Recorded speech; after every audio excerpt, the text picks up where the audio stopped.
What's up? What's up? Hello, guys. How are you?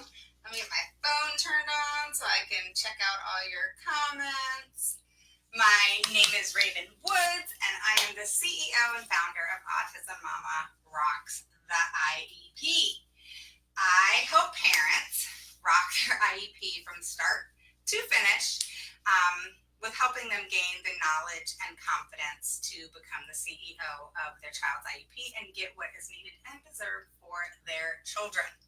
So that's what I do. I help parents gain the knowledge and confidence to really rock their IEP and get their children what is needed and deserved for them. So if you're just hopping on, tell me where you're coming from, what your name is, tell me a little bit about you, and we will get started here for the tip of the week. Yeah, don't make fun of my shirt. I am a Cowboys fan, but I'm also a Patriots fan. I'm kind of weird like that.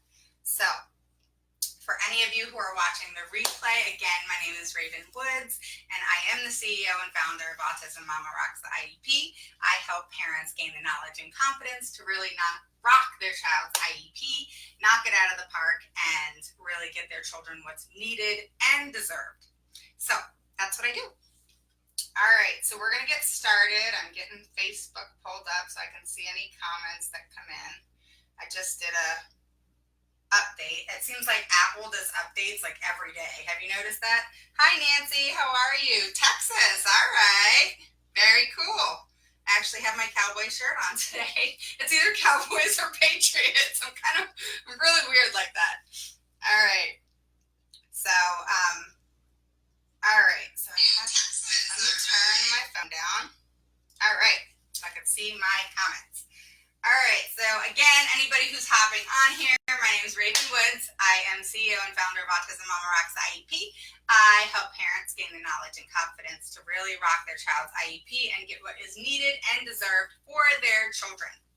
Okay, so that's what I do. So if you're watching the replay, welcome, welcome. This is Tip of the Week Monday. So every Mondays here on the page, I will be doing a tip or two of the week. And then on Thursdays is the live content. So typically on Thursdays, I do very solid content. I apologize for last Thursday. I was sick with the virus, so I really wasn't myself. But we got through it. So you can check out all my videos under the video section. And hopefully I give you guys some good content to really go and rock your IEPs. If you ever need help or anything that you need from me, go to autismmama.com, autismmamarocksIEP.com, and go to the educational vault, and all my services are there. So for today, we're doing Tip of the Week Monday. We're going to actually be doing two different things that I'm going to go over with you, and I'm going to give you two different tips. Hello, Keela. How are you? Hi, Christina. Nancy. Okay, so today we're going to talk about can your child with an IEP fail? And then we're going to talk about if the school is denying your child's services. Okay, I got my notes here. Under Section 504, because they are not failing. Okay, so if your child has a 504, which I'm not keen on, but we're going to talk about this for a minute because people have been asking me about 504s. So we're going to talk about it for a split second. But I'm the IEP expert, not a 504 expert. I personally think 504s are horrible. And they are definitely not under the same laws and regulations as IDEA. So, with that said, I am not a fan. I'm not a fan of 504s. If you have a 504 and there's any possible way we can help you get an IEP, let's do that because the laws are different. Okay, so let's first talk about can your child with an IEP fail? Post what you think. All right, I'll give you about a few minutes for anybody that's on. Post for me, do you think a child with an IEP can fail? Yes or no? I'm I'm curious what everybody thinks. I know a lot of people have asked me about 504s, and I know you guys are very curious about them, and if your child has one, and if it's not being implemented, and all these types of things. So I'm going to answer for you since nobody's answering. Okay, so a child with a 504 can absolutely fail. Okay, and the reason for that is typically because 504s are very hard to monitor, and they're actually something that teachers don't always uphold. Okay, they do the same thing for the IEP. We're going to get there. However, 504s are easily put in that failure category because they're not implemented. So the accommodations, the services that are offered under the 504 plan are not always implemented. I hear all the time, this person, the teacher is not doing this, the general ed teacher is not doing this, this isn't being offered, my child's not getting more time on a test, whatever it is that's in your 504 that's going to give your child those extra accommodations and services. A lot of times teachers aren't following that, and they're kind of ignoring it, and the kids are kind of being swept under the rug. So unless you pay attention to what is going on day in and day out, that child can absolutely possibly fail in having a 504. So I apologize for that. So you definitely have to stay on top of that.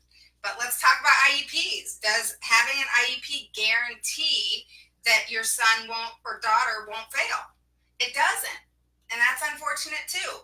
It's not likely though with an IEP, okay? The laws are very different than a 504, and it's not likely. But, you know, on the flip side, like we just talked about with the 504, it can have a higher percentage rate of failure, okay? So again, I'm not a fan of 504s. If you can switch to an IEP, I highly suggest that. Okay, so the difference between a 504 and an IEP is like from here to California, or East Coast to California. You don't know where I'm at. So East Coast to West Coast. Okay, that's how big the difference is. And one is not under IDEA and the other is. And so the laws are extremely different. And typically a 504 is about accommodations and services on a minimalistic scale, where an IEP can have absolutely anything under the sun in it, and the verbiage can be very creative. You can get very creative with the verbiage in an IEP. So it is important to understand the differences between the two, and to understand that the laws are very, very different, okay? And yes, a child with a 504 and yes, a child with a IEP can fail. So it's up to us as parents to stay on top of it and to make sure that your goals are being mastered, that you're staying on top of the goals. Are they able to make those goals in the amount of time that's given? Are they measurable? What is the date that your child has to accomplish it? Because I look at it as they have to. Because if I'm going to put a goal into my child's IEP, because believe it or not, I typically make most of the goals, I let them kind of do the overview, and then I change it up as I feel is necessary, because I know better than them what my child is capable of, and my expectations are way up here where theirs are a lot lower. So if you can do that with your children, I understand that I'm an educator and it's different than just being a mom, but you still are an educator. You're a mom, you know your child best, you know what they're capable of. You have that gut instinct of, I don't think that's something he can do, or yeah, I think it is something that they can do. And, you know, us as parents have those high expectations, and when you have this faith and love and belief in a child, they can do all kinds of things.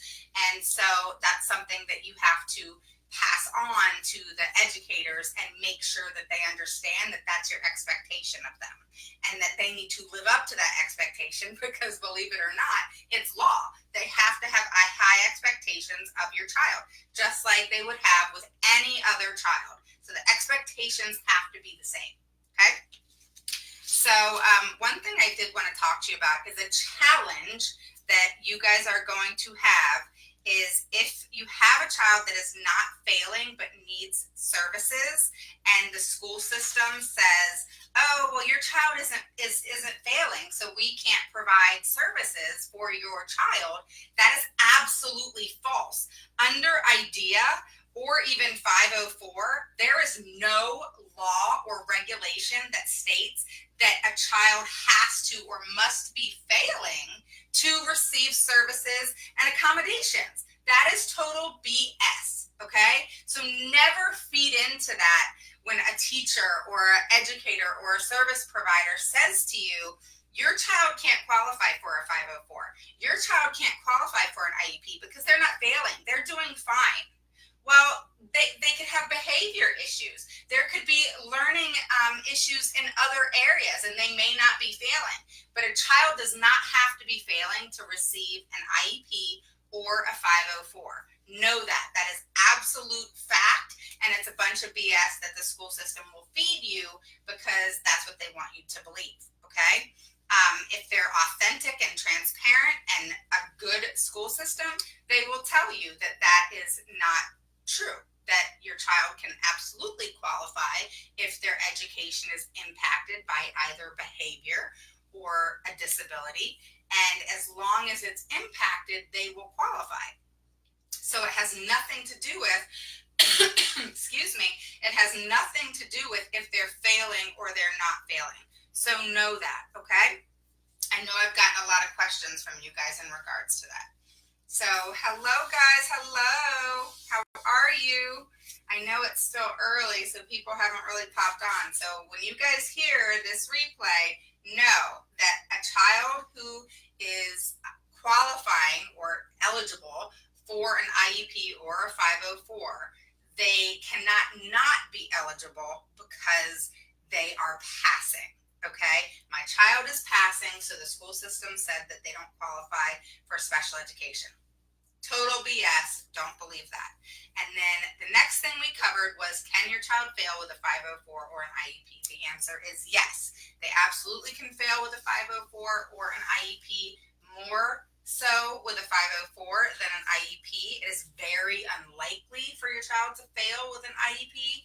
However, us as parents have to stay on the bandwagon as far as making the teachers and the service providers be accountable to adhering to what is in that IEP and implementing it and being on top of that. Because if you're not, then it will go under, your child will be kind of thrown under the rug, and you'll find out, 6 months later if your IEPs are every year, and then that really sucks, right?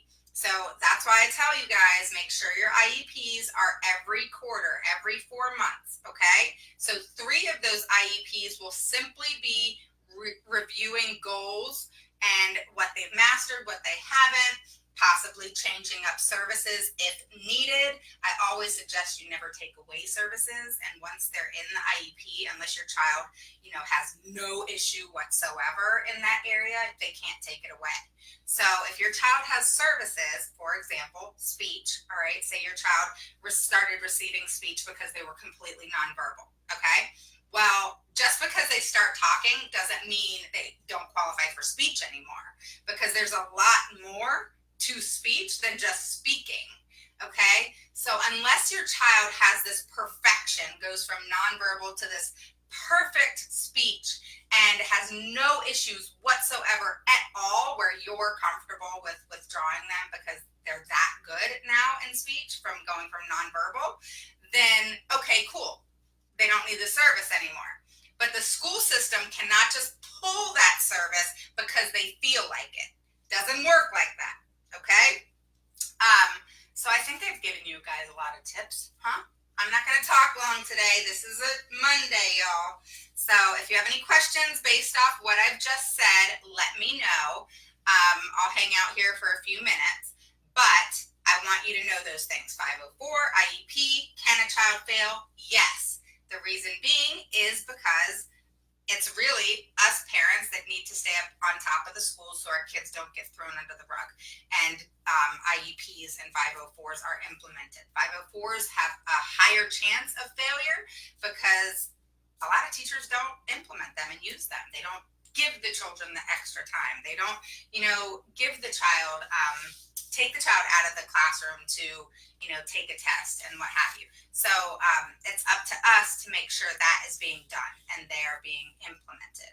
As far as the IEP, like I said, that can be a failure at times, but it's very unlikely and is also under a totally different ball game and rule of laws. Okay, so I hope you guys enjoyed the tips this Monday evening, and I hope you guys have a wonderful week. And I will see you tomorrow night on the group. So if you're not a member of the group, hop on over and join. And tomorrow night will be an hour of a question and answer session, and hopefully you guys see me over there tomorrow, and I see you. And then Thursday will be the live content right here on the page. So the question and answers over on the group, the tips are here on the page, and so is the live content. So I will see you guys soon, and I hope you have a wonderful Monday. Bye-bye.